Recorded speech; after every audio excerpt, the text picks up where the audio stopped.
राधा वल्लभ श्री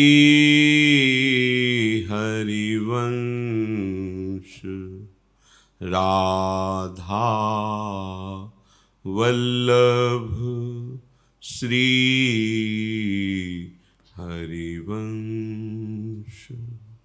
राधा वल्लभ श्री हरिवंश। राधा वल्लभ श्री हरिवंश। वृन्दावनेश्वरी तवैव पदारविन्दं प्रेमामृतैकमकरन्द रसौघपूर्णं हृद्यर्पितं मधुपते स्मरतापमुग्रं निर्वापयत् परमशीतलमाश्रयामि। निर्वापयत् परमशीतलमाश्रयामि। राधा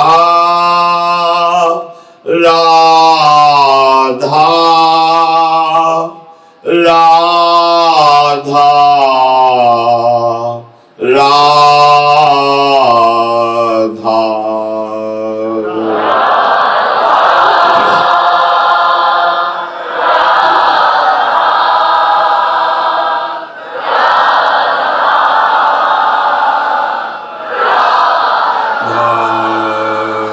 राधा राधा।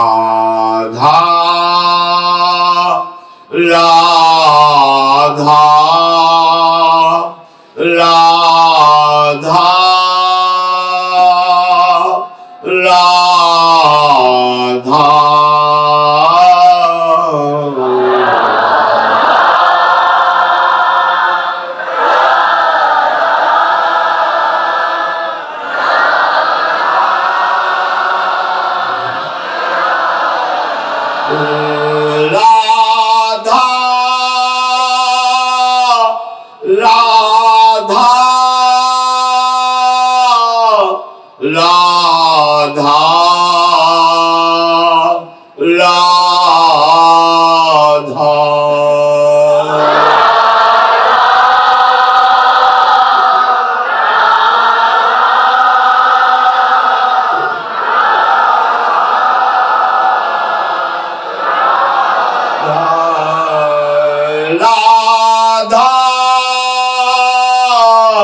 राधा राधा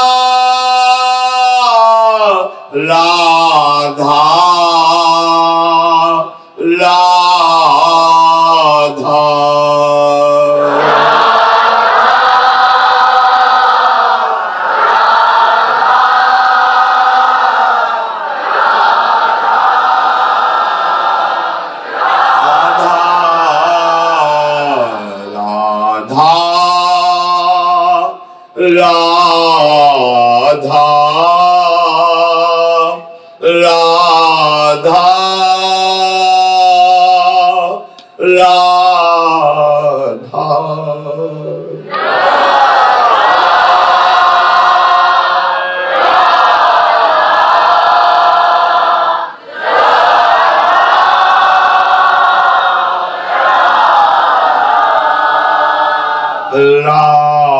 राधा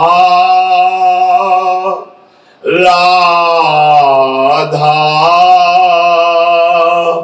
राधा राधा।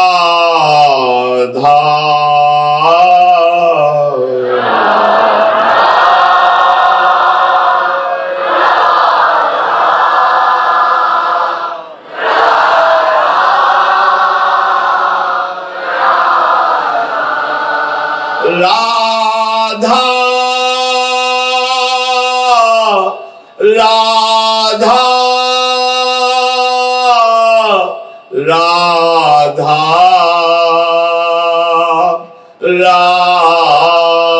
राधा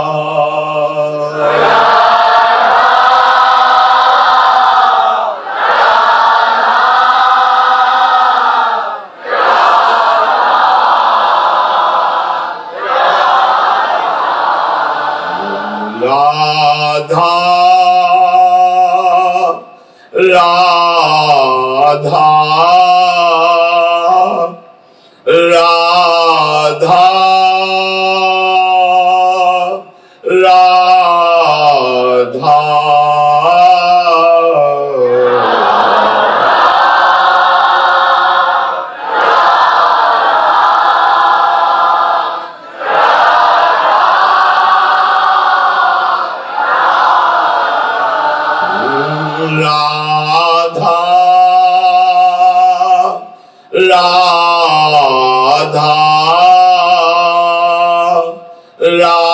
राधा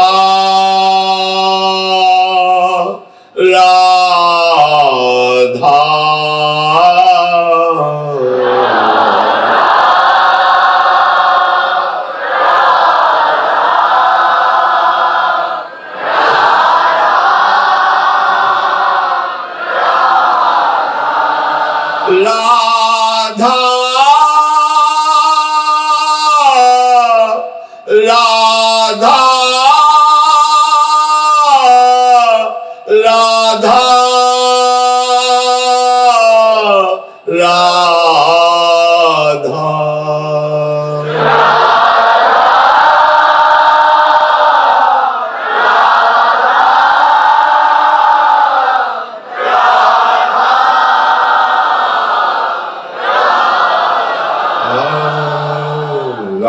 राधा राधा राधा राधा राधा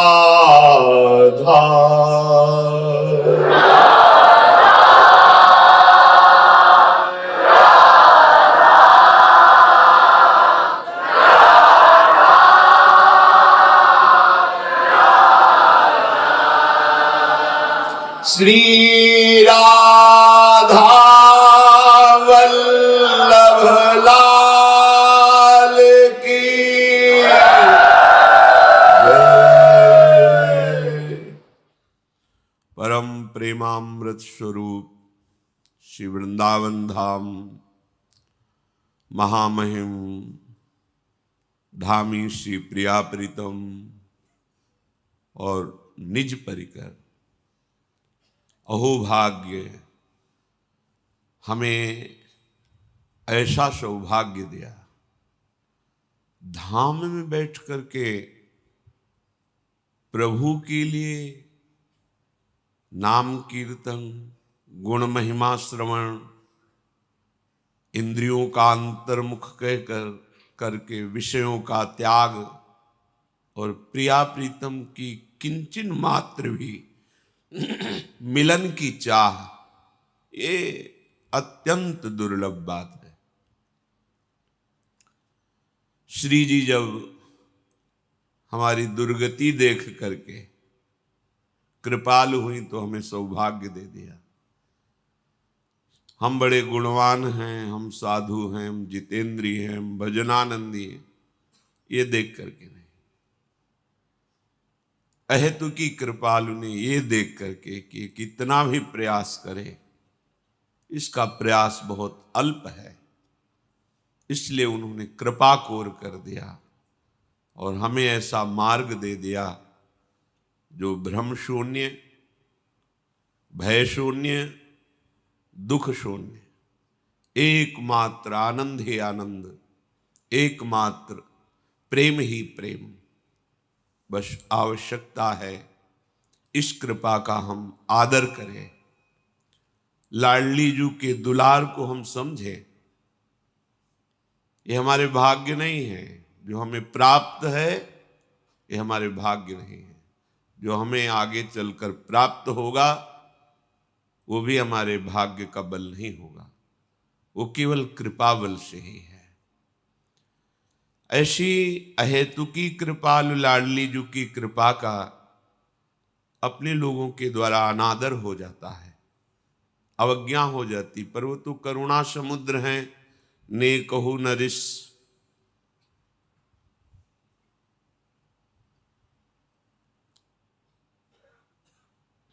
कहूं भूली होना होत सखी। स्वामी जी इतनी कृपालु हैं कि अपने लोगों की उस अवहेलना अनादर को देखकर कभी ऋषि ही नहीं करते, मानते ही नहीं कि इसने अपराध किया है। नहीं, प्रेम जो बड़े बड़े महापुरुषों के लिए अलभ्य है, वो अपने जैसों को मार्ग ही नहीं मिलता, प्रेम प्राप्ति का मार्ग ही नहीं मिलता।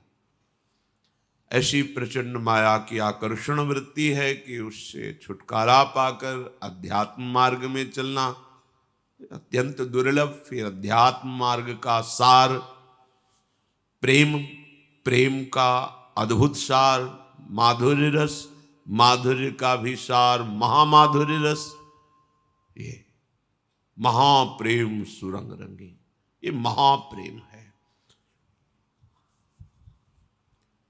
यदि हम अपने मनोराज्य को बंद करके प्रियाजू के नाम बल से, कृपा बल से और प्रियाजू के नाम गुण सेवा का चिंतन प्रारंभ कर दे तो इतनी विशाल कृपा है कि कम समय में ही प्रियाजू का साक्षात्कार करा दे।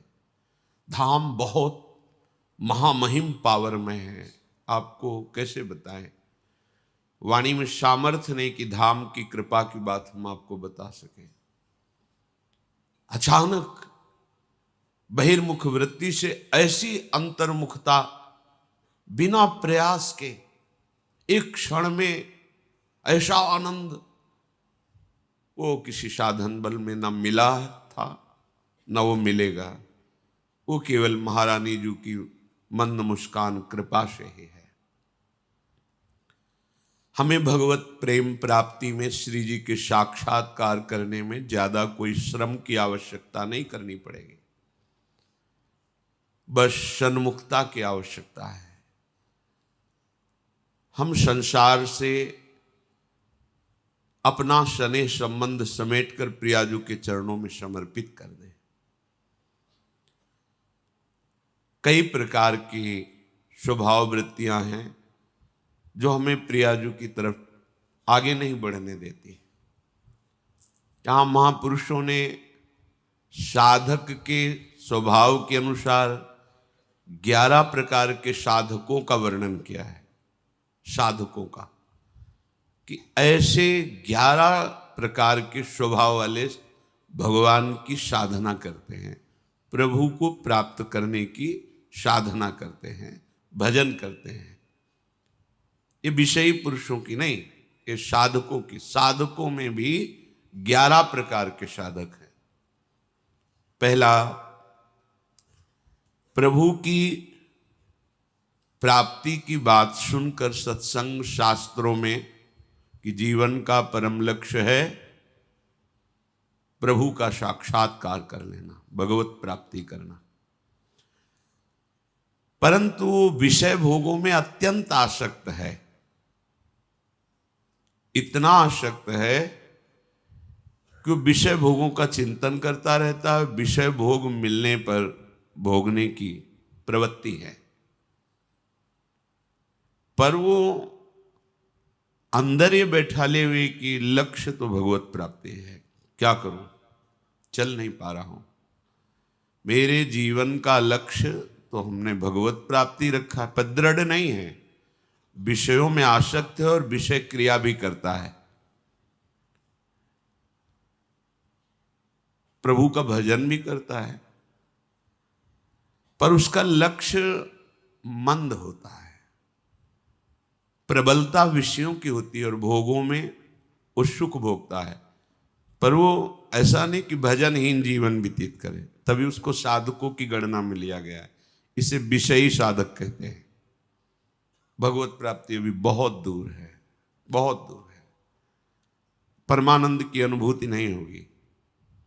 देखो, भजन नष्ट नहीं होता, पर भजन का प्रभाव नहीं होगा हृदय में।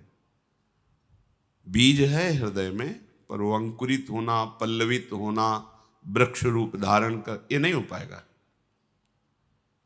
हाँ, किसी जन्म में होगा, पर इस जन्म में ये जो स्वभाव बन गया है भोगों के प्रति महत्व बुद्धि, सुख बुद्धि और उसे भोगना, पर कहीं न कहीं हृदय में बात बैठ गई है कि जीवन का लक्ष्य तो भगवत प्राप्ति ही है।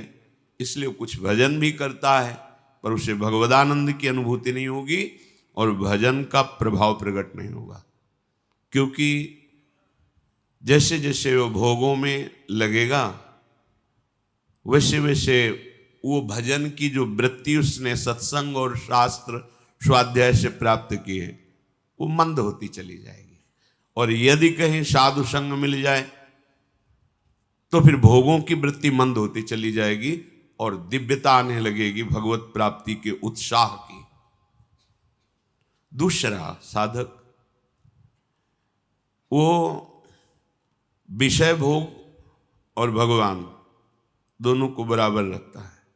पहला साधक जो वर्णन हुआ वो भगवत प्राप्ति की चाह तो करता है, पर विषय भोग प्रधान है। दूसरा जो साधक है वो भजन भी नहीं छोड़ सकता और विषयों को भी नहीं छोड़ सकता।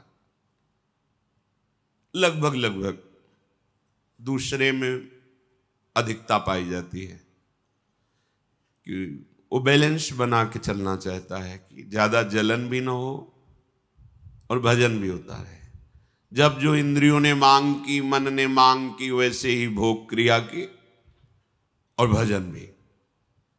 बहुत समय लगेगा, समय बहुत लगेगा, रंग नहीं आएगा, अभी रंग नहीं आएगा भजन का। तीसरा साधक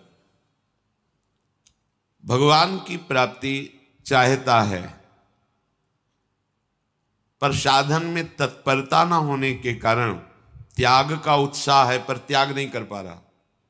यहां भोगों की प्रधानता नहीं है, यहां भोगों और प्रभु बराबर नहीं है। वो प्रभु को चाहता है प्राप्त करना, पर साधन में तत्परता ना, जो गुरु प्रदत्त साधन है उसमें प्रमाद होने के कारण जो त्याग का उत्साह है वो त्याग कर नहीं पा रहा। करना चाहता है, नहीं, पर वो निकल नहीं पा रहा है। कारण साधन में तत्परता नहीं। तत्परता जैसी आज्ञा चाहे हुई है वैसे ही करना चाहिए, वो नहीं कर पा रहा है, अर्थात प्रमाद स्थिति। अगर प्रमाद स्थिति रहेगी तो साधन में तत्परता नहीं होगी। तत्परता का मतलब होता है उत्साह पूर्वक जो आज्ञा हुई उसमें दृढ़ता पूर्वक लग जाना। अब उसमें कोई विचार करने की जरूरत नहीं, जैसी आज्ञा वैसा जीवन। अब त्याग करने की जो बात है उसमें उत्साह भी है और बल भी है, और वो त्याग देगा, आगे बढ़ जाएगा। पर ये जो तीसरे स्वभाव का साधक है वो साधन में तत्परता ना होने के कारण त्याग किसको करना ये भी जानता है, त्याग का उत्साह भी करता है, पर वो त्याग नहीं पाता है। समय लगेगा।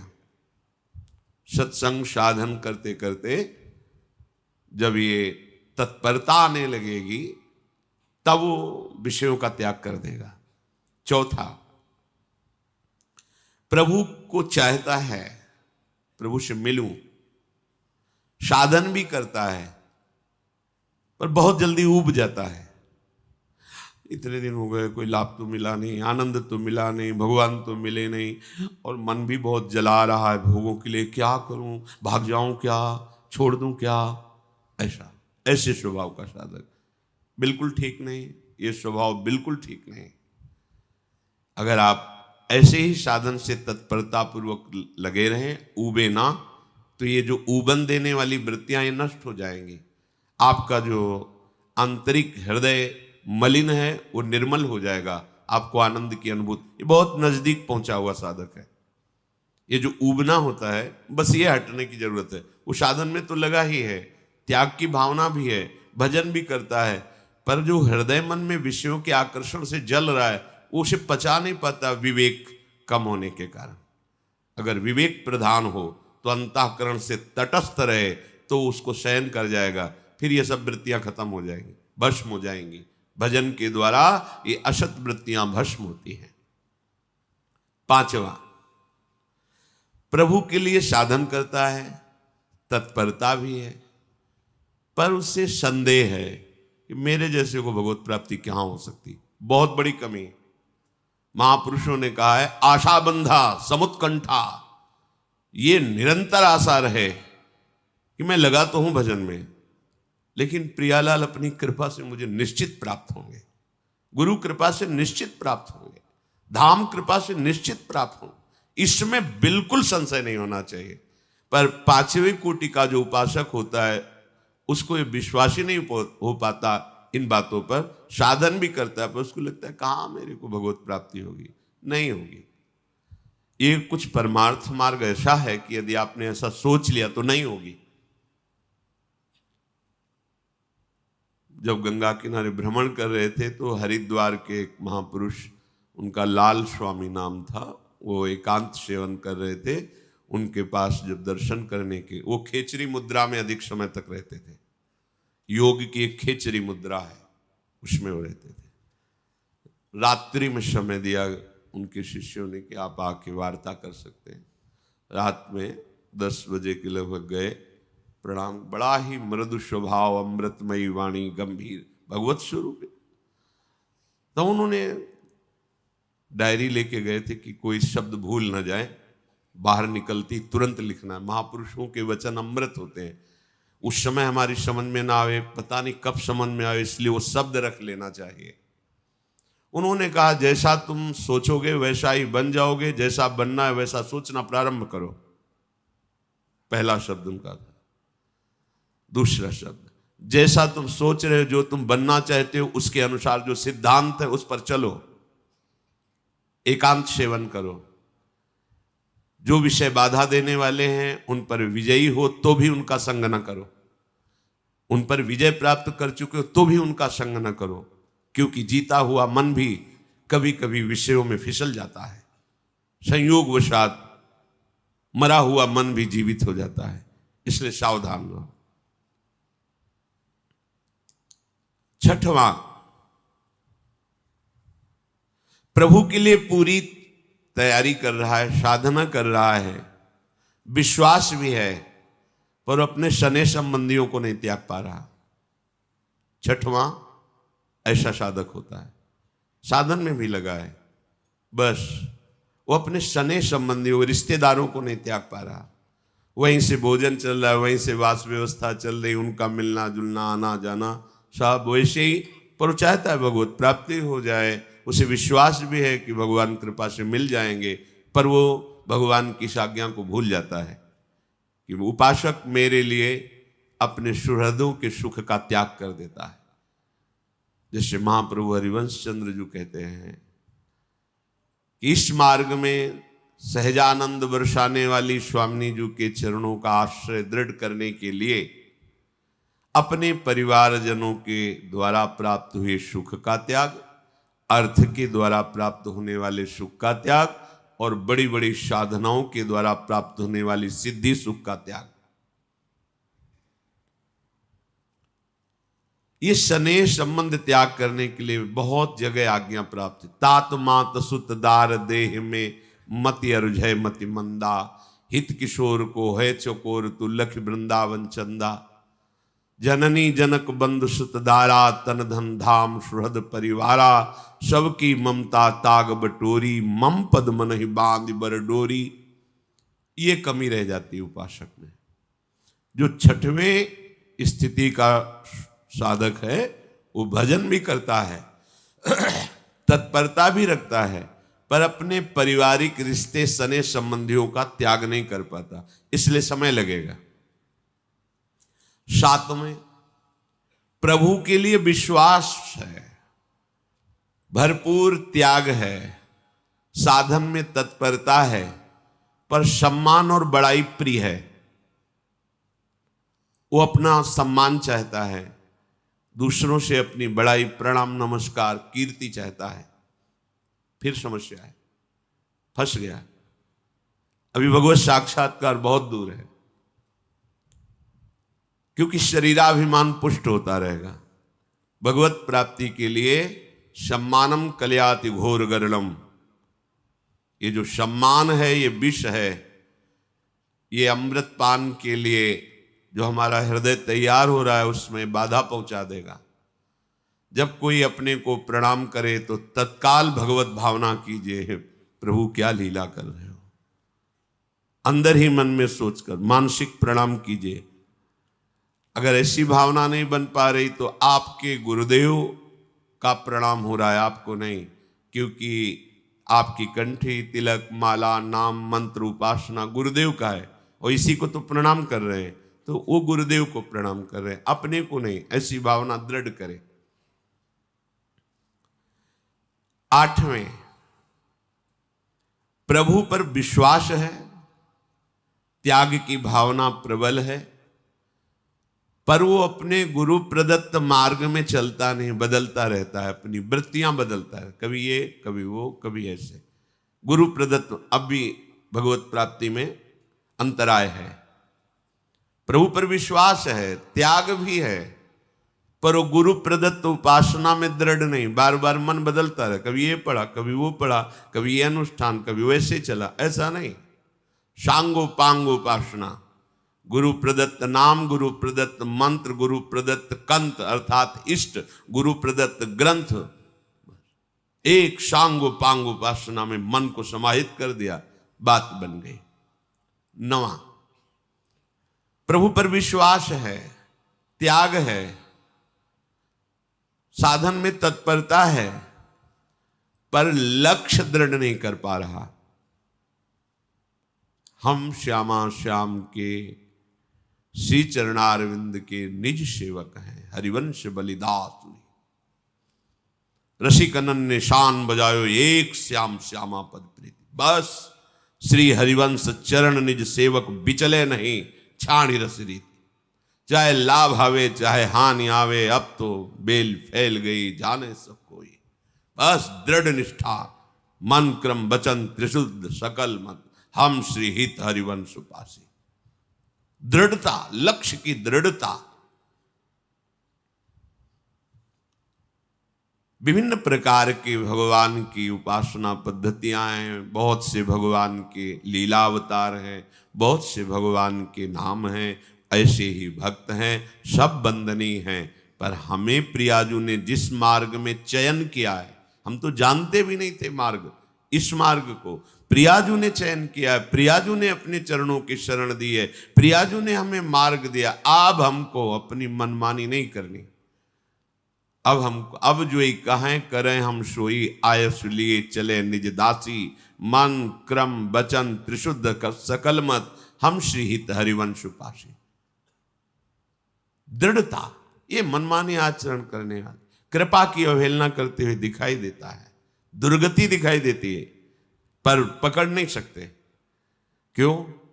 क्योंकि देहाभिमान इतना पुष्ट है कि जो भी बोला जाएगा उसका प्रतिकूल भाव आएगा, रास्ता ही खत्म।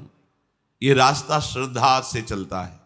प्रथम हृदय श्रद्धा जो करे, हमारी बात पर श्रद्धा, हमारे उपदेश पर श्रद्धा, दिए गए भजन सिद्धांत पर श्रद्धा, मार्ग पुष्ट है, चले जाओ, गिरोगे नहीं, हर समय गोद में रहोगे।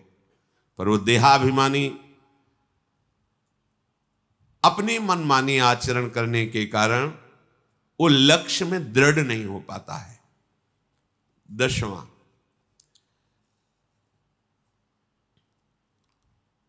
ये पूर्णता है जो आगे के 2 साधक कहे गए, ये बहुत मंगलमय स्थिति है।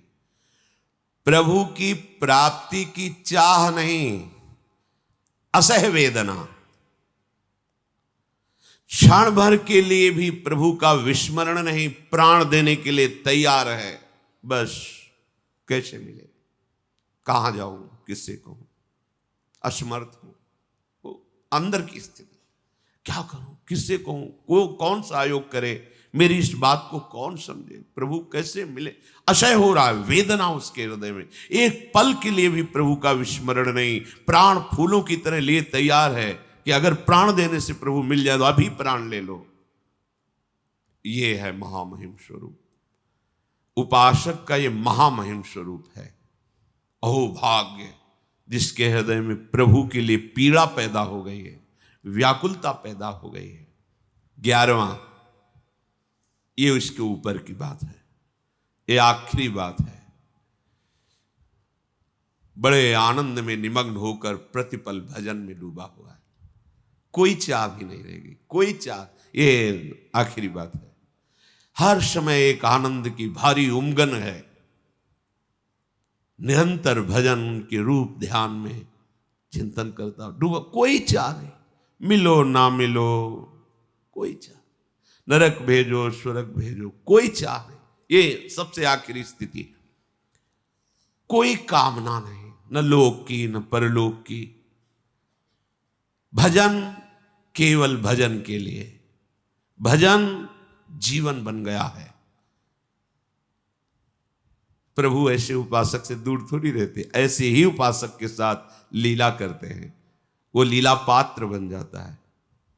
इसमें कोई चाह नहीं रह गई, भगवान मिले दर्शन, ये सब बहुत दूर बात हो गई।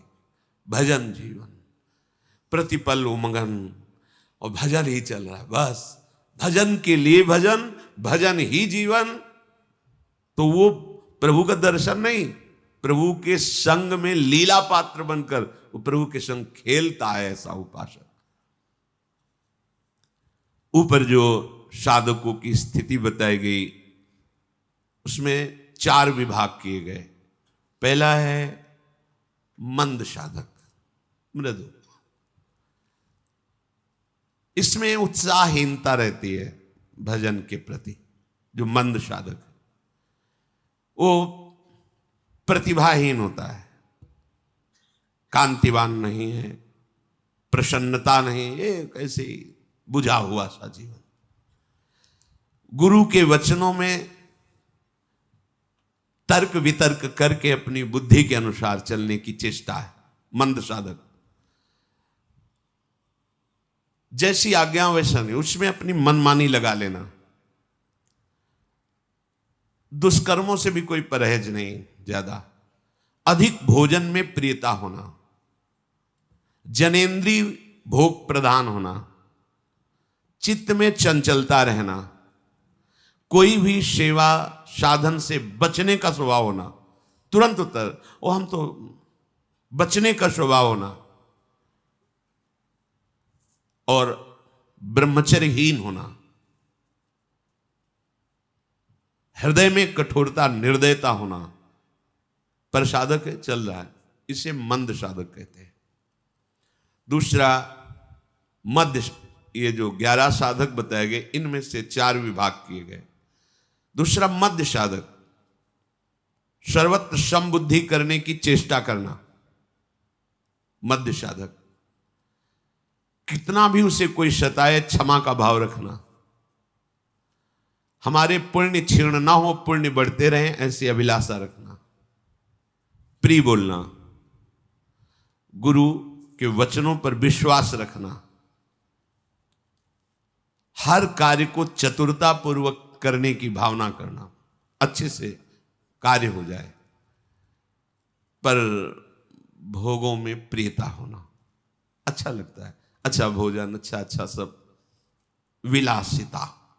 इस दोष के कारण साधक अच्छा है पर वो अभी उत्तम दशा में नहीं आया, मध्य स्थिति में है। अधिमात्र साधक उत्तम दशा को प्राप्त, स्थिर बुद्धि होना, नाम में, रूप में, लीला में, धाम में, गुरु उपदेश में, जो सुना वैसे का वैसा पकड़ लिया, कोई मन की बात उसमें नहीं लगाई। मनोलय, साधन में लगना, मनोलय कहते हैं जैसे हम नाम जप कर रहे हैं और मन भाग रहा है, दुनिया का चिंतन, दुनिया की बातें, ये नहीं, वो मनोलय। जो नाम जप रहा है तो नाम में ही डूब गया, सब भूल जाता है। जैसे मंत्राकार वृत्ति एकदम चल रही, फिर खोजने में भी कोई बात नहीं आएगी, क्योंकि खोजने वाला तो मंत्र में लगा हुआ है। ये लय के प्राप्त हो रहा है, सब विस्मृत होता जा रहा है, केवल मंत्र सामने है, लय को प्राप्त। ना मनोराज्य हो रहा है, ना कोई अन्य चिंतन हो रहा है, उसी में लय हो रहा है, मन उसी में डूब रहा है। जो अधिमात्र उत्तम अवस्था का साधक है, स्थिर बुद्धि वाला और मनोलय वाला, मन को लय कर रहा है जो साधन में कर। सेवा में तो डूबा हुआ सेवा, वाणी में तो डूबा हुआ वाणी गायन। और वीरशाली अर्थात ब्रह्मचर्य पुष्ट, दयाशील, क्षमावान, सत्य बोलने में, गुरु सेवा परायण में परम प्रवीण, नियमित रूप से प्राप्त हुई गुरु प्रदत्त साधना में महाबुद्धि योग, अर्थात बिल्कुल वैसे ही चलना, बिल्कुल मनमानी नहीं। ऐसा साधक अधिमात्र साधक है, ये बहुत कम समय में सिद्धि प्राप्त कर लेगा। और अधिमात्रतम साधक, अब ये सर्वोत्तम साधक, वो उत्तम साधक और ये सर्वोत्तम साधक, हर समय महाबल का अनुभव होना, विषय त्याग की बात क्या, प्राण त्याग भी उसके लिए एकदम तिनके के समान है। महान उत्साह हृदय में रहना, उत्कंठा एकदम, जैसे कई बार सत्संग में कहा कि मैं कैसे बतावें, जब उपासक प्रभु में पूर्ण शरणागत हो जाता है, पूर्ण शरणागत, तो हृदय में ऐसा उत्साह होता है, ऐसी फूलन होती है। मान लो जैसे एकदम अज्ञानी जीव विषयासक्त और उसका ब्याह का उत्सव हो रहा हो, वो ब्याह करने जा रहा है, फूला फूला घूमता है। या जैसे माँ उसके इकलौते बेटे का ब्याह हो रहा, वो फूली, किसको क्या दे दूं, क्या स्वागत कर दूं, प्रेम सहित हुलसात सेवा श्यामा श्याम की, मन में अत्यंत उत्साह प्रतिपल प्रतिपल। पर ये चौथी अवस्था का महापुरुष जो अधिमात्रम साधक कहा गया, उत्तम नहीं अति उत्तम, शास्त्रों के सूत्रों का ज्ञाता, क्या करना चाहिए, क्या नहीं करना चाहिए, कैसे बैठना चाहिए, कैसे बोलना चाहिए, हर बात का उसे ज्ञान। और अध्यात्म परायण, अध्यात्म कहते आत्मस्वरूप को, अर्थात स्थूल सूक्ष्म कारण तीनों को अपने से अलग देखते हुए स्वरूप स्थिति, बिल्कुल मोह रहित, दूरादपास्य स्वजनान, ये बहुत बड़ा भगवत प्राप्ति में बाधक और सहायक है। अगर परिवारजनों से शने हैं तो फिर बड़ा बाधक बनेगा। अलग अलग धर्म का उपदेश है, यहाँ निवृत्ति परायण भगवत प्राप्ति की प्रबल चाह वाले, चाहे वो गृहस्थ वेश में हो चाहे विरक्त वेश में, उनकी बात है। बिल्कुल मोह रहित,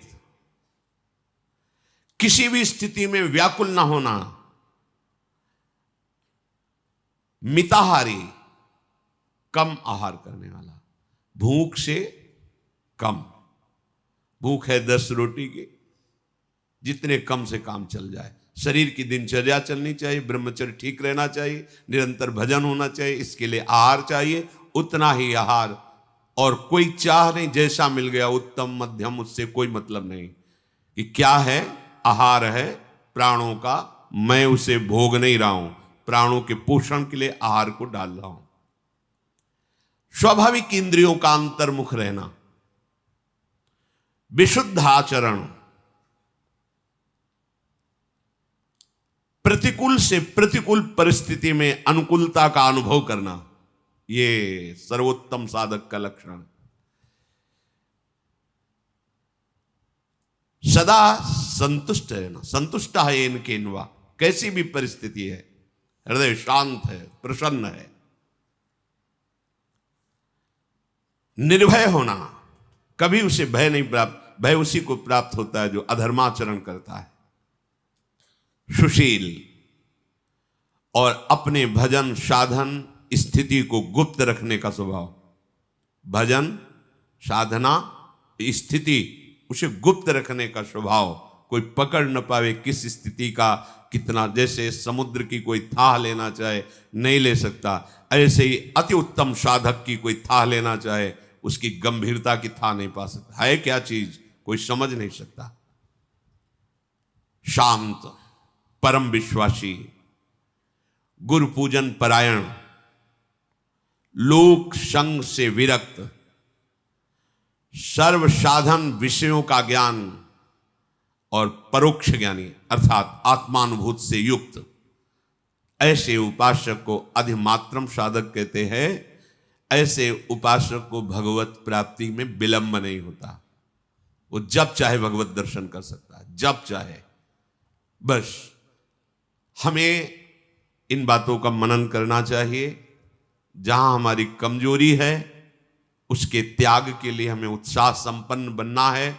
उत्साह संपन्न हमें दो ही बना सकते हैं, साधन को हरि भजन है, कै सत्संग सहाय। उत्तम साधना खूब नाम जप करो और सहयोग सत्संग देगा। नाम जप की प्रेरणा, नाम जप का उत्साह, विषयों के त्याग का बल, ये विवेक बल, ये सत्संग से प्राप्त होता है। हम भजन और सत्संग के प्रभाव से प्रियालाल के निज जनों में अपना नाम लिखवाएं, अपना परिचय बनाएं, अपनी स्थिति बनाएं कि प्रियालाल एक देखें कि ये मेरा अपना है, ये निज जन है। और हमें सौभाग्य मिला है, हमें कदम पीछे नहीं हटाने। जो हमें स्वीकार किए वही हमें बलवान बनाएंगे, वही हमें आगे बढ़ाएंगे। हम उत्साहहीन होकर विषयों में गिरे ना, अनुकूलता के गुलाम ना बने। भारी से भारी प्रतिकूलता में भी हमें अनुकूलता दिखाई दे। मेरे प्रीतम का कोई गूढ़ रहस्यमय चरित्र है ये, जो मुझे उठाने के लिए पक्का पक्का। एक बार हम बहुत अंदर से होता है, कई ऐसी परिस्थितियां आती हैं कि साधक ऐसा अनुभव करता है कि मैं असमर्थ हो रहा हूं। व्याधियां, कहीं किसी भी तरह की कोई व्यवस्था नहीं, कहीं कोई बोलने वाला नहीं, एकदम निराशा ही निराशा। न औषधि है, न कोई सहयोगी है, न। तो पूज्य मामा जी महाराज बक्सर वाले पधारे हुए थे, उनका संयोग प्राप्त हुआ। तो बहुत ही निर्मल संत, वैष्णव जनों के द्वारा ही पता चलता है कि वैष्णव महिमा क्या होती है। वयोवृद्ध संत, आओ आओ महात्मा आओ, बैठे, चेहरे की तरफ देखो, उदास क्यों हो? तो महाराज जी एक प्रश्न हमारे मन में आपके प्रश्न से आया, क्या शरणागत की ऐसी भी दशा होती है कि वो अपने को असहाय और असमर्थ और गिरा हुआ महसूस करने लगे? कहाँ होती है? ऐसा क्यों होता है महाराज जी? तो उनका फुटबॉल के वो हाथ, खिलाड़ी के हाथ का फुटबॉल है, फुटबॉल को नीचे पटका गया है, पर वो नीचे टिकेगा नहीं।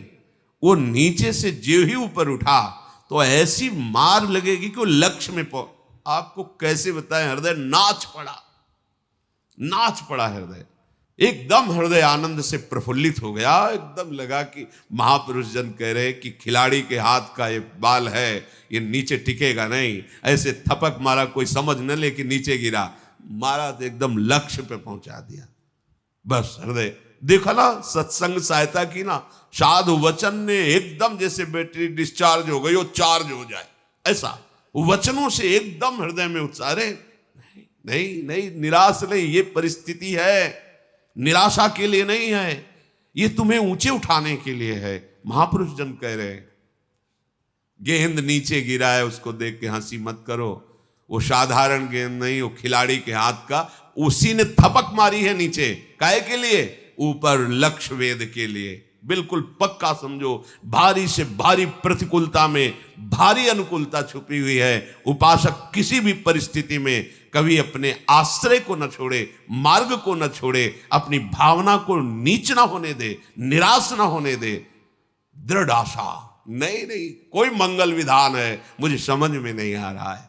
इस तरह साधन का विचार करते हुए अपनी स्थिति को आगे बढ़ाने की चेष्टा करें। चलते हैं महाभागवतों के पावन चरित्र में।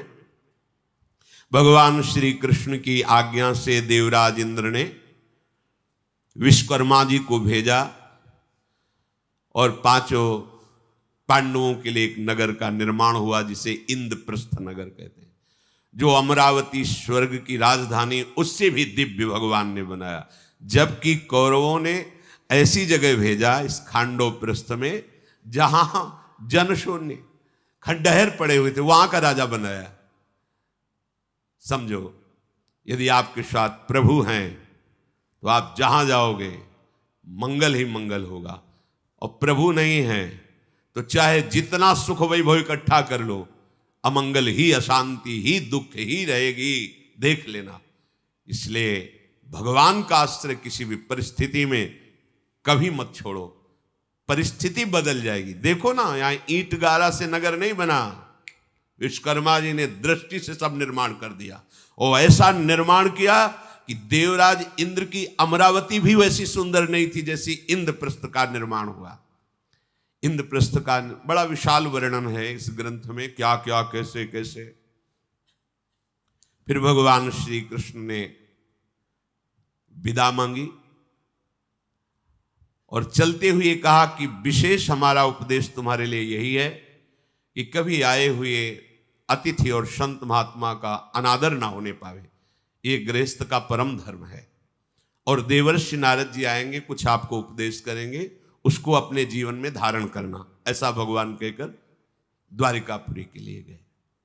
मना पांडव बड़े आनंद से इंद्रप्रस्थ में निवास कर रहे थे। भगवान की आज्ञा के अनुसार देव ऋषि नारद अकस्मात वहां पधारे। दूसरों के लिए जिनका दर्शन दुर्लभ है, ऐसे भगवत तेज से युक्त बृहस्पति के समान परम ज्ञानी महान भागवत श्री नारद जी महाराज युधिष्ठिर के महल में आकाश मार्ग से उतरे। उन्हें आया देखकर सभा सहित महाराज युधिष्ठिर खड़े हो गए, प्रणाम किया, सुंदर आसन विराजमान होने के लिए दिया। जब देवर्षि नारद सुखपूर्वक बैठ गए तब विधि पूर्वक उनके चरण धोए, अर्घ्य निवेदन किया और अपने सहित संपूर्ण राज्य उनके चरणों में समर्पित कर दिया।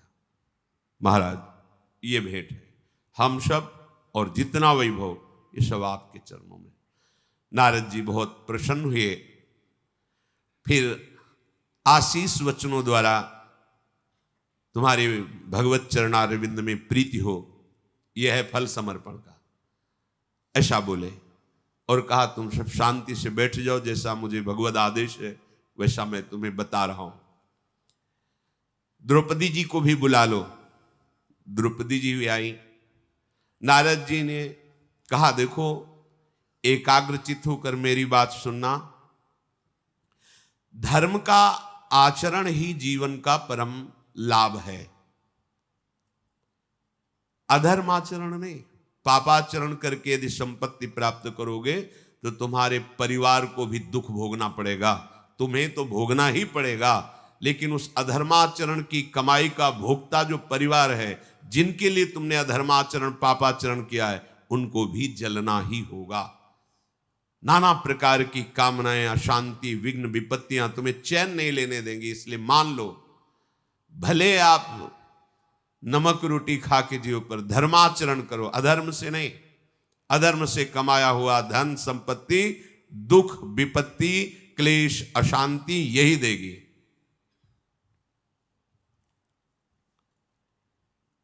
देखो तुम बड़े यशस्वी हो। सबसे बड़ी बात यह है कि द्रौपदी जी 5 को प्राप्त हैं। अगर हमारी नीति के अनुसार नहीं चलोगे तो कभी विरोध भावना भी प्रकट हो सकती है। इसलिए मैं भगवत प्रेरित होकर के तुम्हें जो कहूं उसके अनुसार ही तुम्हें आचरण करना है। भाई भाई में कितना भी प्रेम हो, पर यह विषय ऐसा है कि इसमें द्रोह पैदा हो जाता है। नारद जी ने शुंद और उपशुंद की भ्रातृ प्रेम की कथा और द्रोह की कथा दोनों बातें बताई। पीछे सत्संग में बता चुके हैं उदाहरण में। शुंद और उपशुंद नाम के 2 भयानक दैत्य थे। इन्होंने विचार किया अगर पृथ्वी पर विजय प्राप्त करनी तो पहले तपस्या करनी होगी। वो जितेंद्रीय रह करके दोनों भाइयों ने भारी तपस्या की, मंत्र जाप करते हुए कष्टमय जीवन। भगवान ब्रह्मा जी प्रसन्न हुए। ब्रह्मा जी ने कहा वरदान मांगो। उन्होंने कहा मैं अमर हो जाऊं। बोले असंभव, ये नहीं दे सकता, और कुछ मांग लो। तो उनका मन में विचार किया कि हम दोनों भाइयों में बहुत प्रेम है, हमारा संकल्प भी एक बनता है, हमारी चेष्टा भी एक होती। तो उनका यदि मृत्यु हो तो हम दोनों से ही परस्पर हो, और तुम्हारे किसी अस्त्र शस्त्र मंत्र से। बोले ये दे देंगे। तथास्तु। अब वरदान प्राप्त करके इनका दुष्ट स्वभाव, ऋषियों के आश्रमों में आग लगा देना, गांव के गांव लोगों को नाश करना स्वभाव होता है, आसुरी स्वभाव होता है, दूसरों को दुख देना। अब तो बड़ा हाहाकार मच गया, क्योंकि ना किसी ऋषि के शाप से नष्ट हो रहे हैं, ना किसी अस्त्र से मारे जा रहे हैं। ब्रह्मा जी का वरदान है। देवताओं ने भगवान ब्रह्मा से प्रार्थना की कि आपके बल से बलवान होकर पूरे त्रिभुवन का नाश कर रहे हैं, अब आप ही रक्षा कर सकते हो, क्योंकि आपका ही वरदान है। ये ना अस्त्र शस्त्र या किसी मंत्र बल से किसी भी तरह परास्त नहीं हो सकते, तो हम देवताओं का बल भी इनके आगे व्यर्थ है। भगवान ब्रह्मा जी ने विचार किया और ध्यानस्थ होकर एक अप्सरा की रचना की, जिसका नाम तिलोत्तमा अप्सरा थे। मतलब एक तिल देख लो तो मोहित हो जाओ, इतना सुंदर शरीर। तिलोत्तमा ने प्रकट होकर प्रणाम किया, क्या सेवा करें? जाओ शुंद उपशुंद में बैर प्रकट कर दो। अभी गई अभी आई। ये दोनों मदिरापान किए हुए बैठे हुए थे। अचानक एक गेंद पास आई, तो गेंद फेंकने वाले पर दृष्टि की तो तिलोत्तमा जी देखते ही होश उड़ गए। देव अप्सरा भी ऐसी आज तक नहीं देखी थी। तिलोत्तमा जी ब्रह्मलोक में रचना हुई, भगवान ब्रह्मा ने रचना ही इसीलिए की थी। दोनों दौड़े और दोनों एक साथ हाथ पकड़े, एक दाहिना एक बाएं। बड़े ने कहा छोड़, तेरी मां के समान पवित्र है, तेरी भाभी, मैंने पहले वरण किया। तिलोत्तमा जी ने छोटे की तरफ देखकर छोटे ने कहा गलत बात, आज तक हमने आपकी आज्ञा उल्लंघन नहीं की, ये आपकी अनुज वधू है, आपको देखना भी नहीं चाहिए। नहीं तुम्हारी बड़ी, वो नहीं तुम्हारी, आपस में शुरू हुआ। तिलोत्तमा दोनों की तरफ देख के मुस्कुरा दी। अच्छा तुम सुंदरी बताओ किसका वरण करना चाहती हो? उनका वरण तो एक का ही करूंगी, पर आपस में आप निर्णय कर लो कि कौन हमारे योग्य है। बड़े ने कहा मैं सर्वगुण संपन्न हूं, तुम्हारे योग्य हूं। छोटे ने कहा हमारे बल से ही तुम विजयी हो रहे हो। तिलोत्तमा ने कहा देख लो, आप लोग देख लो। छोटे ने कहा देखो अगर आप अपने को बलवान मानते हैं तो मुझसे युद्ध कीजिए। बड़े ने कहा अभी तुम्हें ढेर कर देते हैं। ढेर हो गए, दोनों के प्रहार से ढेर हो गए। देर नहीं लगी, तिलोत्तमा अंतर ध्यान हो गई और ब्रह्मा जी से कहा काम हो गया, दोनों खत्म हो गए, कोई मतलब नहीं। तो महाराज ये मैंने तुम्हें दृष्टांत इसलिए सुनाया कि तुम तो 5 हो और सर्वांग सुंदरी द्रौपदी हैं, कहीं कुछ फूट ना हो जाए, इसलिए हम तुम्हारे कल्याण के लिए कुछ नियम बनाना चाहते हैं। देवर्षि नारद जी के ऐसा कहने पर 5 पांडवों ने हाथ जोड़कर कहा प्रभु आप जो नियम बनाएंगे मैं अक्षरशः पालन करूंगा। तो नियम यह है कि द्रौपदी 1 वर्ष रहेंगी पास। 1 वर्ष महाराज युधिष्ठिर के पास, दूसरे वर्ष भीम, अर्जुन, नकुल, सहदेव। और जिस समय द्रौपदी जिसके पास हैं और वो एकांत में है तो 4 में से कोई नहीं जाएगा वहां। अगर वो चला जाता है तो 12 वर्ष तक उसे ब्रह्मचर्य रह के वनवास भोगना पड़ेगा। ये नियम है। पांडवों ने हाथ जोड़कर ये नियम स्वीकार कर लिया। महामुनि नारद जी ने प्रसन्न होकर कहा साथ में भगवत चिंतन करते रहना और ऐसे नियम का पालन करना, तुम्हारी उन्नति होगी। अंतर्धान हो गए नारद जी। नारद जी की प्रेरणा से पांडवों ने नियम बना लिया और कभी किसी का एक दूसरे से विरोध न हो, ऐसे मुख्यता भाव का ध्यान रखा। कुछ समय ही व्यतीत हुआ था, परीक्षा भी होती, नियम की परीक्षा होती है, व्यवधान उपस्थित होता है। एक ब्राह्मण चिल्लाते हुए आया और महल के समीप कह रहा था कि रक्षा करो अर्जुन, रक्षा करो, हमारी कुछ गौएं थी, कुछ निर्दयी लोगों ने हमारी गौएं छीन ली और वो ले जा रहे हैं। अगर उनको ले गए तो फिर हमारे जीवन पोषण का कुछ नहीं बचेगा, तो जब नहीं बचेगा तो हम प्राण त्याग देंगे, आप हमारे गौओं की रक्षा करो। अर्जुन जी ने विचार किया कि उस समय महाराज युधिष्ठिर के सेवा में द्रौपदी जी थी कि ब्राह्मण का जबरदस्ती गोधन चुरा लेने वाले चोरों से तो युद्ध ही करना पड़ेगा, और अस्त्र तो महाराज के, प्रधान महाराज का महल और वही पांचों भाइयों के अस्त्र। ब्राह्मण की तरफ देखा, वो रो रहा था।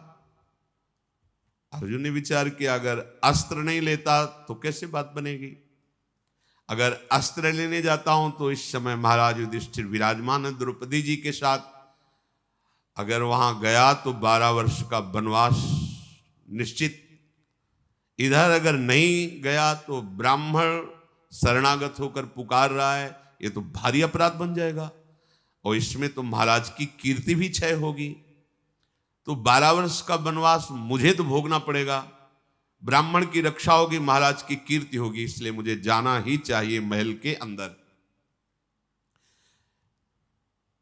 मैं अधर्म मार्ग में कभी अनुसरण नहीं करता, अर्जुन ने विचार किया, भले मेरी मृत्यु क्यों न हो जाए पर मैं अधर्म नहीं कर सकता, और गौ ब्राह्मण साधु की रक्षा करना यह हमारा मुख्य धर्म है, प्रधान धर्म है। ऐसा निश्चय करके महाराज युधिष्ठिर के महल में प्रवेश किया और जहां विराजमान थे वहां अनुमति ली। महाराज, मैं अर्जुन आपको प्रणाम करता हूं और अपना अस्त्र लेने के लिए आया हूं। आदेश प्रसन्नतापूर्वक महाराज युधिष्ठिर ने दे दिया। अर्जुन ने अपना धनुष बाण उठाया और कहा, विप्रवर शीघ्र आइए, ये ब्राह्मणों को, संतों को दुख देने वाले मेरे भय से नहीं बच सकते, उनको भय होता है, वो ज्यादा भाग नहीं पाए होंगे, मैं अभी आपका गोधन वापस करता हूं। महाबाहु अर्जुन ने धनुष और कवच धारण करके रथ पर आरूढ़ होकर के जिस दिशा में गौओं को ले गए थे उधर गए और उन चोरों का वध किया और गोधन वापस ब्राह्मण को दिया। ब्राह्मण बड़ा प्रसन्न हुआ, आशीष देते हुए अपना गोधन लेकर वापस हुआ। पांडुपुत्र सव्यसाची धनंजय जब लौट के आए तो माता को और गुरुजनों को प्रणाम किया। महाराज युधिष्ठिर के पास सूचना भेजी कि मैं मिलना चाहता हूं। महाराज आए तो उनका, प्रभु, जो नियम था उसको मैंने भंग किया, इसलिए देवर्षि नारद जी के द्वारा निश्चित की हुई नियम के अनुसार मैं 12 वर्ष वनवास स्वीकार करता हूं, मुझे प्रायश्चित करना ही पड़ेगा। हम लोगों की शर्त थी, इसलिए। अर्जुन के मुख से बात सुनकर के धर्मराज लड़खड़ा गए एकदम। ऐसा नहीं, ऐसा नहीं, बिल्कुल कोई अपराध तुम्हारे लिए नहीं बना, देखो मैं बड़ा हूं और मेरे पास तुम्हारा जाना कोई दोषयुक्त नहीं, अगर तुम्हारे पास मैं जाता तो दोषयुक्त होता। धनंजय, तुम ऐसे वचन मत बोलो, वचन ही मुझको दुख दे रहे हैं कि 12 वर्ष तुम हमसे अलग रहोगे। बड़ा भाई यदि घर में विराजमान है तो छोटे भाई के जाने का निषेध नहीं है, परंतु छोटा भाई यदि अपनी पत्नी के साथ विराजमान है तो बड़े भाई का जाना धर्म का लोप हो सकता है। अर्जुन बोले, प्रभु, देवर्षि नारद जी के नियम में बहानेबाजी नहीं चलेगी। आप जानते हैं कि आप इस समय भ्रातृ प्रेम के कारण ऐसा बोल रहे हैं, वस्तुतः नियम यही था, और हम कभी सत्य से विचलित नहीं होते, और आप सत्यवान हैं, आपको विचलित होने देंगे नहीं। इसलिए मैं शपथ पूर्वक कहता हूं कि मैं 12 वर्ष अब महल में नहीं रह सकता, जंगल में निवास करूंगा। महाराज युधिष्ठिर को अनमने होकर ही सही पर आदेश देना पड़ा।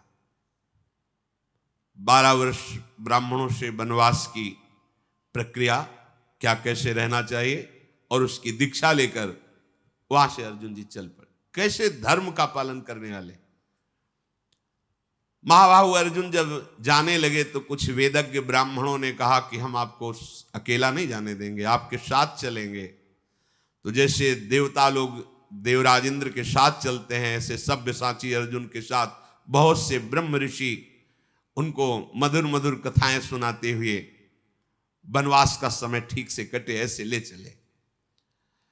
अर्जुन वनवास के समय रमणीय वन, सरोवर, नदी, सागर, पुण्य तीर्थों को देखते हुए धीरे धीरे गंगा द्वार हरिद्वार में पहुंचे। वहां कुछ समय के लिए निवास किया। गंगा द्वार में ब्राह्मणों ने अनुष्ठान किया, गंगा स्नान करके अग्निहोत्र के लिए अग्नि प्रकट की।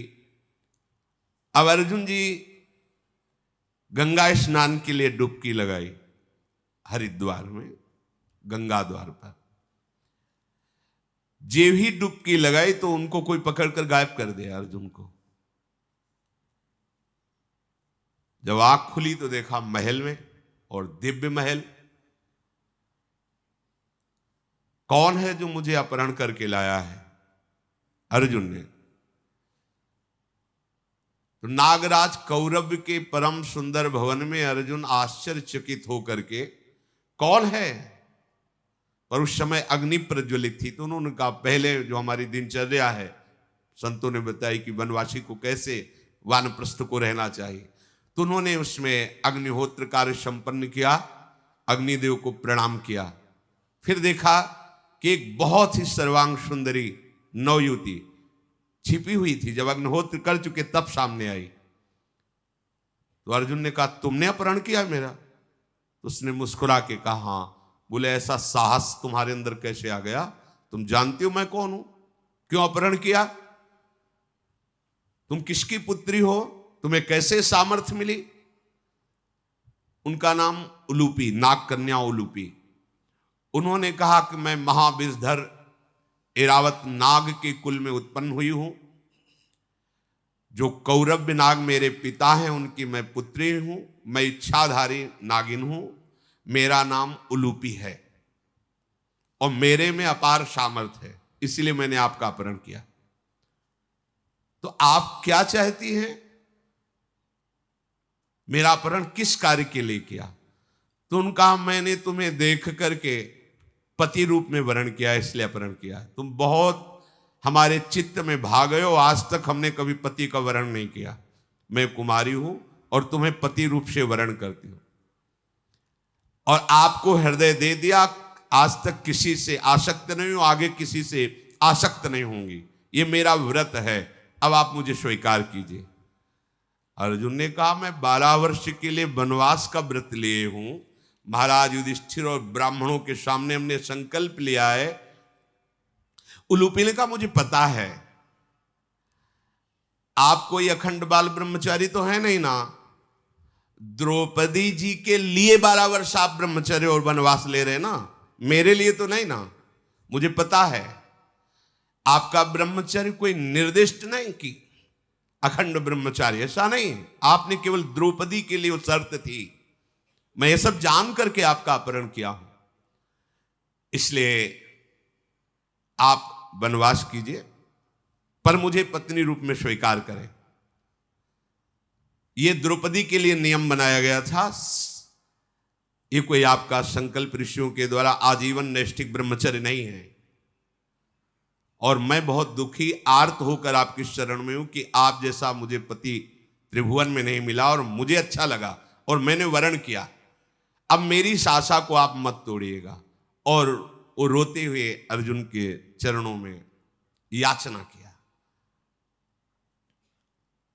नागराज कन्या उलूपी के ऐसा कहने पर कुंती कुमार अर्जुन कुछ समय तक मौन होकर शांत हो गए और धर्म का चिंतन करने लगे कि मेरे हृदय में प्रेरणा करो, क्या ये मेरे भाग्य विधान से ऐसा है? फिर अर्जुन को अंदर से प्रेरणा आई कि ये ऐसा ही विधान है। उलूपी को स्वीकार किया अर्जुन ने, और काफी समय तक उसके समीप रहे। अर्जुन फिर वहां जाने को तैयार हुए। उलूपी के गर्भ से महान बल पराक्रमी इरावान नाम का पुत्र प्रकट हुआ। और उलूपी ने कहा, आपने मुझे जीवन दान दिया, आप मेरे पति रूप हुए, तो मैं आपको ये शक्ति देती हूं कि चाहे जितना अगाध जल हो, कभी आप डूबेंगे नहीं, जल में कभी नहीं डूबेंगे। और कोई भी विषैला जंतु आपको काटेगा तो आपके ऊपर विष नहीं चढ़ेगा। महाराज, मैं आपके इस पुत्र के सहारे जीवन व्यतीत कर लूंगी और सदैव आपके ही रहूंगी।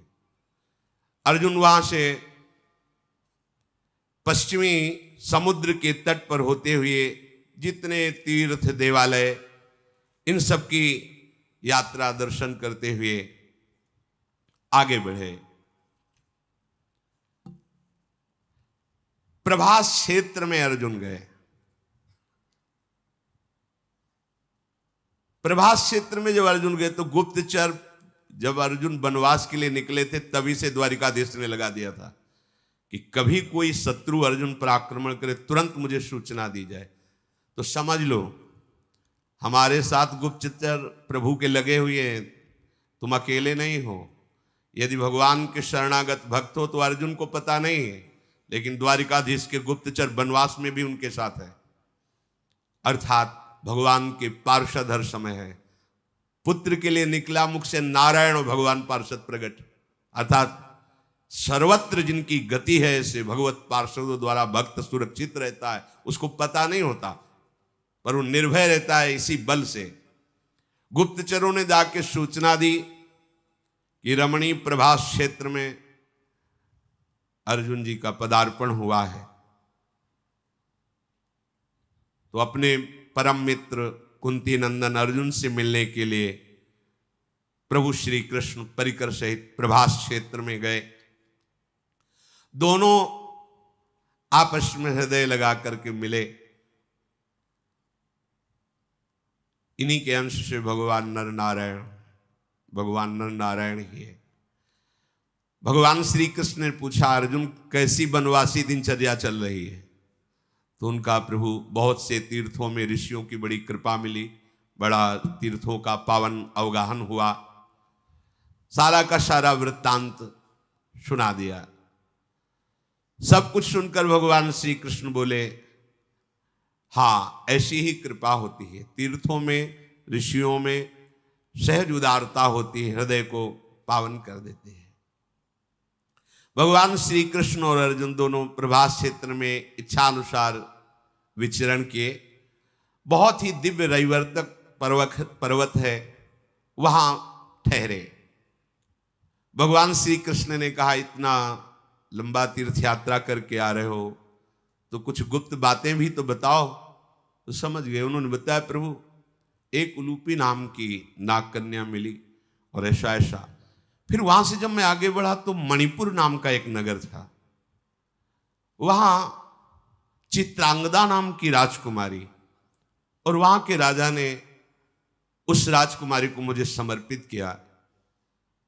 और उन्होंने कहा कि हमारे कुल में भगवान शंकर की कृपा से पुत्री प्रकट हुई है और ये हमारे पुत्र की तरह है, पर इसका वर्ण आपसे ही होगा, मुझे पहले से ही पता है, तो इसलिए आप इसे स्वीकार करें, पर रहेगी हमारे यहां। तो चित्रांगदा से बभ्रवाहन नाम का पुत्र, महान बलशाली। और फिर प्रभु अन्य तीर्थों में विचरण करते हुए यहां प्रभास क्षेत्र में हम आए। भगवान की आज्ञा से रैवतक पर्वत बहुत सजाया गया था, बहुत सुंदर, वैसे स्वाभाविक है भी, सरोवर लता पता, बहुत विशाल पर्वत है। भगवान श्री कृष्ण के साथ बैठकर सुंदर सुंदर भोग आरोगे, वहां सुंदर शैया की व्यवस्था हुई। अर्जुन और महाबाहु श्री कृष्ण तीर्थों, कुंडों, पर्वतों, नदियों, वनों के संबंधों का अनुभव करते हुए वो सब चर्चा करते रहे। फिर सुखदायिनी शैया पर दोनों ने शयन किया। जब प्रातः काल हुआ तो आवश्यक कार्य करके भगवान श्री कृष्ण के द्वारा अभिनंदित होकर सुवर्ण में रथ में बैठ करके द्वारिकापुरी गए। द्वारिकापुरी में बड़ा स्वागत हुआ अर्जुन जी का। अर्जुन जी को देखने के लिए लाखों की संख्या में द्वारिकापुरी के लोग आए। और भगवान श्री कृष्ण अर्जुन जी के दर्शन करके बहुत प्रसन्न हुए। अर्जुन जी का बड़ा आदर द्वारिकापुरी में हुआ। फिर इसके बाद महल में ले जाकर सुंदर सुंदर पदार्थ अर्जुन के सामने परोसे गए, पर परोसने में इस समय दास दासियां नहीं थी। महल में जो अपने निज जन है वहां फिर अपने पर, तो सुभद्रा जी परोसने के लिए आए। और सुभद्रा जी का ऐसा सुंदर स्वरूप, ग्वालिनी वेश और ऐसा सुंदर स्वरूप। अर्जुन जी तो सौंदर्य स्वरूप है ही, तो परस्ती कम थी, अर्जुन जी को ज्यादा देखती थी। अर्जुन जी पा कम रहे थे और सुभद्रा जी को देख रहे थे, और भगवान श्री कृष्ण दोनों को देख रहे थे। कौतूहलपूर्ण ये दृश्य भगवान श्री कृष्ण देखते रहे। बहन है सुभद्रा जी। भगवान ने अर्जुन जी से कहा प्रसाद पा लीजिए, पा लीजिए, चलो फिर हमारे साथ घूमने चलो। वन विहार के लिए निकले। उधर सुभद्रा जी अपनी सखियों से घिरी हुई देव पूजन के लिए, तो भगवान के साथ ही अर्जुन टहल रहे थे। अर्जुन जी की दृष्टि प्रभु से हटी, सुभद्रा जी पे जा लगी। सुभद्रा जी की अर्जुन जी पर दृष्टि। भगवान श्री कृष्ण ने देख करके कहा, कुंती नंदन, क्या मेरी बहन तुम्हें पसंद आ गई क्या? तुम्हारा कल्याण हो, नाम हम बता देते, सुभद्रा नाम है, और ये मेरे पूरे वंश की लाडली है, पूरा वृष्णि वंश से प्यार करता है। तुम्हारा विचार मुझे कुछ अलग ही लग रहा है। ये मेरी बहन वसुदेव जी की पुत्री, अनुपम रूप सौंदर्य से संपन्न, हमें लगता है तुम्हारे मन को मोहित कर लिया है। ये वृष्णि कुल की कुमारी, ये सुभद्रा आकर्षित दिखाई दे रही, तो क्या जो मैं सोच रहा हूं तुम्हारे मन में है क्या? अर्जुन ने कहा, हाँ महाराज, ऐसा ही हमारा मन आकर्षित हो रहा है। भगवान श्री कृष्ण ने कहा कि देखो, इस पर विचार करना होगा। स्वयंवर अगर हुआ तो एक से एक बलशाली राजा पधारेंगे, पता नहीं कौन जीते स्वयंवर में सुभद्रा को। मुझे एक ही उपाय दिखाई दे, भगा ले जाओ। देखो, भगवान कह रहे हमारी बैल को भगा ले जाओ। देखो, हम धर्मयुक्त कह रहे हैं कि महान सूरवीर क्षत्रिय कन्या का हरण करके विवाह करते हैं, एक ये रीति है। इसी रीति से रुक्मिणी जी का भगवान ने पाणी ग्रहण किया था। मेरी राय है कि तुम मेरी कल्याणमयी बहन को हरण करके ले जाओ। स्वयंवर में पता नहीं परिणाम क्या आवे। तो अर्जुन जी ने कहा कि आपकी आज्ञा तो ठीक है बलराम भैया, वो तो हल मूसरे का चिंतन करेंगे तुरंत, तो उनका वो सब हम देखेंगे। तुम अर्जुन और भगवान श्री कृष्ण ने ऐसा निश्चय किया। भगवान ने दारुक का स्मरण किया, जो भगवान का दिव्य सारथी है। तुरंत किसी विशेष वाहन के द्वारा गुप्तचर को भेजो और युधिष्ठिर जी से यह अनुमति ले। अर्जुन की और हमारी ये भी राय कि महाराज युधिष्ठिर यदि हां कह देते हैं तो आगे का कार्य शीघ्रगामी वाहन के द्वारा जाकर महाराज युधिष्ठिर से प्रार्थना की। महाराज युधिष्ठिर ने कहा यदि भगवान श्री कृष्ण ऐसा कहते हैं अपनी बहन के लिए, तो हमारा तो अहोभाग्य है, सौभाग्य है। और इस पक्ष से कन्या गई भी है, वसुदेव जी की बहन कुंती जी है ना। ये भगवान को जब आकर के सूचना वाक ने कहा कि प्रभु युधिष्ठिर जी की सम्मति है, तो भगवान ने दारुक से कहा हमारा रथ निकालो, सब उसमें दिव्यास्त्र रख दो, और सैव्य सुग्रीव आदि जो दिव्य घोड़े आकाश मार्ग से किसी भी लोक में जा सकते हैं, उन घोड़ों से जुता हुआ दिव्य रथ जिसकी मेघ की समान गर्जना होती, चलने में अग्नि के समान प्रज्वलित तेजों में दिखाई देता है। और कहा धनंजय एक कवच धारण करो, क्योंकि अब आगे क्या होगा संभालते संभालते, दस्ताने पहन लो और तुम ये सबसे कहो कि आज मैं यहां वन विहार शिकार करना खेलना चाहता हूं, इसलिए ये रथ लेके जा रहा हूं, आगे की हम व्यवस्था करेंगे। तो अर्जुन ने और सगे संबंधी जो वृष्णिजन उनसे कहा आज बहुत दिनों से हमने वन में शिकार नहीं खेला, तो इस रथ पर बैठकर शिकार के लिए जा रहे हैं। भगवान ने सुभद्रा जी से कहा कि रैवतक पर्वत में जो विराजमान कुल देवता है उनका पूजन करने के लिए तुम निकलो। सुंदर श्रृंगार करके पूजा की सामग्री लेके कुछ सैनिकों की सुरक्षा में सुभद्रा जी देव पूजन के लिए निकली।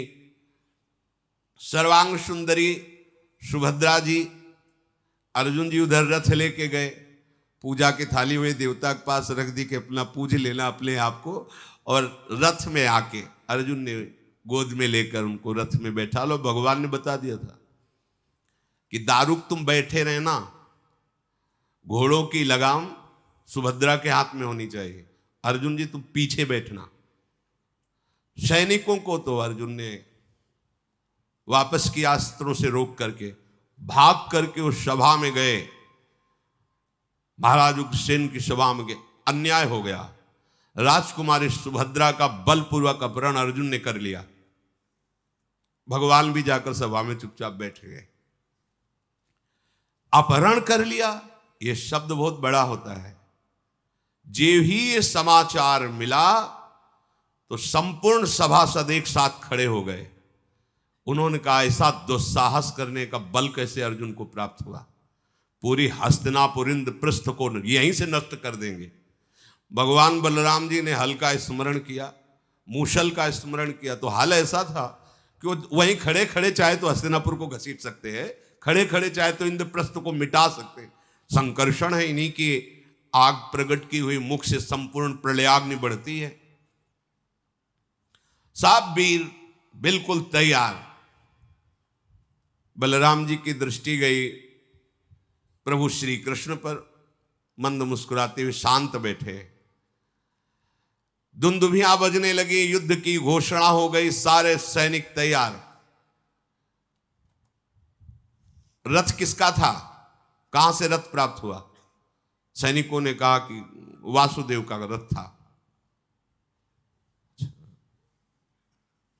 और उनकी तरफ देखा तो चुप बैठे थे। तो उनका अरे मूर्खों रुको, तो सैनिकों से कहा ये चुप काहे को बैठे हैं, इनकी बहन नहीं है क्या? बलराम जी नजदीक गए, बोले तुम युद्ध के लिए तैयार नहीं हो क्या? तुम क्यों चुप बैठे? तुम्हारा रथ कैसे अर्जुन को मिल गया? उन्होंने कहा कि देखो प्रभु, आप हमसे बड़े हो, पर विचार पूर्वक हर कार्य करना चाहिए। सैनिक को बुलाओ जिससे सूचना दी।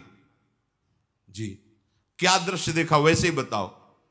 दारुक सामने बैठे थे, रथ सुभद्रा हाँक रही थी, अर्जुन पीछे बैठे थे। बोले भैया मुझे लगता है सुभद्रा ने अर्जुन का अपहरण कर लिया। सैनिकों से पता चल, आप देख लो पहले, अगर अर्जुन बलपूर्वक सुभद्रा को पीछे बैठा ले होते और स्वयं अर्जुन शांत बैठे हैं, सुभद्रा रथ हाँक रही, तो आप ये क्या दर्शा रहा है कि सुभद्रा अर्जुन पर मोहित हुई, अर्जुन का अपहरण कर लिया। तो आपको क्या उचित है? अर्जुन क्या दंड के पात्र हैं?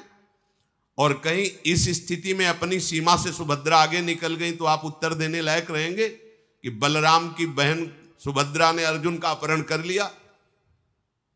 सब विद्वांसी साहब, बलराम जी से कहा उचित यही है, तत्काल बुजुर्ग जनों को भेजो और प्रार्थना करके अर्जुन को बुलाओ और उत्साह के से सुभद्रा का ब्याह अर्जुन से किया गया है ये घोषणा करवा दो। बलराम जी ने कहा यही ठीक रहेगा, यही ठीक रहेगा। अच्छा, जिसके पक्ष में भगवान है उसका कैसे, आप समझो, जहां भगवान पक्ष ले रहे हैं वहां बिगड़ क्या सकता है? अब अर्जुन के मन में था ही कि प्रभु उधर है, ज्यादा बिगड़ नहीं पाएगी। देखा बड़े बड़े महारथी आ रहे हैं, तो अर्जुन सावधान स्थिति में हुए। वो लोग शांत उतर करके गए प्रणाम मुद्रा में और कहा वासुदेव श्री कृष्ण और बलराम जी ने आपको सादर बुलाया। सादर शब्द से समझ गए कि प्रभु की लीला। वापस गए, बड़े ही जय घोष के साथ अर्जुन का स्वागत किया गया और समस्त यादवों के बीच में सुभद्रा जी का धर्म के अनुसार पाणी ग्रहण संस्कार अर्जुन से हुआ। अर्जुन कुछ समय तक वहां व्यतीत किए, फिर द्वारिका से वृषणवंशियों द्वारा पूजित होकर, क्योंकि 12 वर्ष पूर्ण करने थे, पुष्कर तीर्थ में गए और वनवास का शेष समय इन तीर्थों में वास करते हुए पूरा किया। जब 12 वर्ष तीर्थों में वास करते हुए पूर्ण हुए, फिर वो इंद्रप्रस्थ आए, जो पूर्व में खांडोप्रस्थ कहा गया। धौम्याचार्य जी ने स्वस्ति वाचन किया, माता कुंती जी ने हृदय से लगा करके उनको आशीर्वाद दिया। महाराज युधिष्ठिर और भीम के अर्जुन ने चरण छुए, नकुल सहदेव ने अर्जुन के चरण छुए। बड़ा आनंद। अर्जुन ने सूचना दे दी थी द्वारिका में कि मैं अमुक तिथि को पहुंच रहा हूं, हमारा वनवास पूरा होगा। तो उधर से बहुत से सैनिकों से सुरक्षित सुंदर गोप वेश में, घांगरा चुंदरी जो गोप वेश, इसमें सुभद्रा जी को ग्वालिनी की आशा वेश और अपार संपत्ति द्वारिका से साथ में। ये जब सूचना दुर्योधन कर्ण आदि को मिली तो होश उड़ गए कि इनकी तो रोज की रोज उन्नति हो रही। हाँ, ये विश्वास आप कर लीजिए, यदि आपने प्रभु श्री कृष्ण का आश्रय ले लिया है तो कुछ बीच में आपको विपत्तियां सहनी पड़े भले, लेकिन वो विपत्ति आपके महासुख का कारण बनेगी। दिन दिन बढ़े प्रताप शुक्ल पक्ष, जैसे चंद्र कला, रे मन भजिए नंद लला। कहीं भी आप रहो, कहीं भी घर कानन में रहो, कहूं भी पकड़े ना ही पला, रे मन भजिए नंद। कोई पैदा नहीं हुआ कि तुम्हारा पल्लू पकड़ ले। देखो, जिसकी तरफ भगवान है, जैसे शुक्ल पक्ष का चंद्रमा बढ़ता है, ऐसी उसकी यश कीर्ति वैभव बल सब बढ़ता है। विश्वास करके भगवान का आश्रय लेना चाहिए। सुभद्रा जी जे भी महल में प्रवेश की तो जो देखता, सुभद्रा जी का स्वरूप। भगवान श्री कृष्ण की बहन है और ग्वालिनी वेश तो वैसे ही मनोहर वेश होता है। सुभद्रा जी सबसे पहले राजमहल में जाकर माता कुंती के चरणों में प्रणाम किया, फिर प्रसन्नता पूर्वक आशीर्वाद प्राप्त करके द्रौपदी जी के समीप गए। द्रौपदी जी के चरण छुए, कहा देवी मैं आपकी सदैव दासी हूं और दासी ही रहूंगी, क्योंकि बड़ी है। देखो कैसा मृदु व्यवहार है। मैं आपकी दासी हूं, आपको प्रणाम कर रही हूं, जीवन भर आपकी दासी रहूंगी। यह है प्रियता का स्वरूप। नहीं तो कहीं ना कहीं फिर मन मुटाव, सौत भावना आ जाए, इसलिए बहुत प्रियता। द्रौपदी जी ने हृदय से लगा के कहा, बहन तुम्हारा पति प्रेम प्रतिदिन बढ़े, तुम्हारे पति सदैव स्वस्थ रहे। शब्द देखिए, तुम्हारे पति, ये शब्दों। सुभद्रा ने आनंद मगन होकर कहा, ऐसा ही हो, ऐसा ही हो। कमल नयन भगवान श्री कृष्ण ने जब ये पता चला कि सुव्यवस्थित सुभद्रा जी महल पहुंच गई हैं, तब महारथियों से कहा कि भारी सामग्री और पहुंचाई जाए। इतना इंद्रप्रस्थ में रथ, हाथी, घोड़े, रत्न, संपत्ति पहुंचा दी जाए कि द्वारिका से किसी भी तरह कुछ कम ना हो। भगवान श्री कृष्ण की आज्ञा होते ही वृष्णि, भोज, अंधकवंशी बड़े बड़े शूरवीर बहुत सी सामग्री और रत्न, घोड़े, हाथी, वैभव लेकर के भगवान श्री कृष्णचंद्र जी साथ में हैं। युधिष्ठिर जी आगे आकर भगवान श्री कृष्ण की अगवानी की। जब ये सुना कि पहले सुभद्रा जी के साथ बहुत दहेज आया और अलग से आया है, हमें लगता है कि दुर्योधन जीवन भर जलता ही रहा है, उसे कभी शीतलता नहीं मिली। जहां वो शीतलता की बात सोचा कि हस्तिनापुर से निकाल दिया, अब खांडोप्रस्थ में देखो कैसे रहेंगे, तो इंद्रप्रस्थ बन गया। कोई वैभव, एक भी वैभव नहीं दिया। और वहां महावैभव इकट्ठा हो रहा है। अगर ईर्ष्या करोगे, द्वेष करोगे, तो भगवान जीवन भर तो सुरक्षित रखेंगे तुम्हारी ईर्ष्या द्वेष, और उसी में जलते रहोगे। नहीं कर, इसे मिटाना चाहिए। पुरुषोत्तम भगवान श्री कृष्ण और वृषणवंशी वीरों ने नगर में प्रवेश किया और राजभवन में जाकर के सब भेंट सामग्री, पहाड़ के पहाड़ रत्न एकत्रित कर दिए।